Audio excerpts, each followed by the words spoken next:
মইতো ক'লো না, মই একেবাৰে ৰিজাইন দি দিম যদি মই এটা কথাও মিছা কৈছোঁ। এটা কথাও যদি মিছা কথা কৈছোঁ, জীৱনত ৰাজনীতিয়ে নকৰোঁ। মই ক'লো নহয়, যদি এটা কথাও মই মিছা কৈছোঁ, জীৱনত হিমন্ত বিশ্ব শৰ্মাই ৰাজনীতিয়ে নকৰোঁ। ইয়াতকৈতো আৰু একো নালাগে। আৰু যদি এক কদম বেছি কৈ যায়, মই এনেকুৱা প্ৰতিজ্ঞা কৰি দিম যে মই ঘৰতে নাযাওঁ। যদি মই এটাও কথা মিছা কৈছোঁ, জীৱনত মোৰ ঘৰতে মই নোসোমাম। তাতকৈ আৰু কিবা ক'ব লাগে? মুখ্যমন্ত্ৰী এজনে এনে কেজুৱেল কথা নকয় নহয়। গতিকে এইটো যিখিনি কথা কৈছোঁ, মই কম কৰি কৈছোঁ, আচল কথা এতিয়াও মই কোৱা নাই। যিহেতু পাতল কথা ক'ব নাপায়, সেইকাৰণে মই যিমান কথা ক'ব লাগে তাতকৈ বহুত কম কৈছোঁ। 10 ছেপ্টেম্বৰত ইয়াতকৈ বেছি আপোনালোকে শুনা পাব।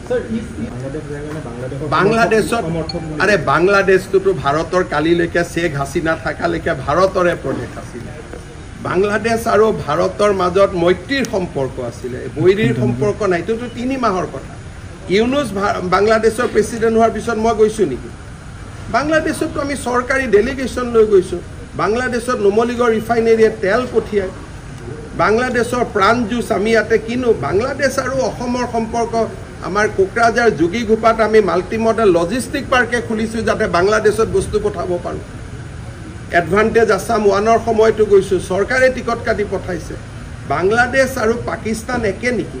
কাক বুৰ্বক বনাব খুজি আছে? শ্বেখ হাছিনা থকালৈকে, আজিতো শ্বেখ হাছিনাকে দেখোন ভাৰত চৰকাৰে ইয়াত আমি ৰাখি থৈছোঁ, আশ্ৰয় দিছে। কাক বুৰ্বক বনাব খোজে? বাংলাদেশ আৰু পাকিস্তান আজিৰ বাংলাদেশ নহয়, শ্বেখ হাছিনা থকাৰ বাংলাদেশ আজি তুলনা হয় নেকি পাকিস্তানৰ লগত? এইবিলাক কাক বনাব খোজে? ইমান অসমৰ মানুহক ইমান বুৰ্বক বুলি ভাবিব নালাগে না।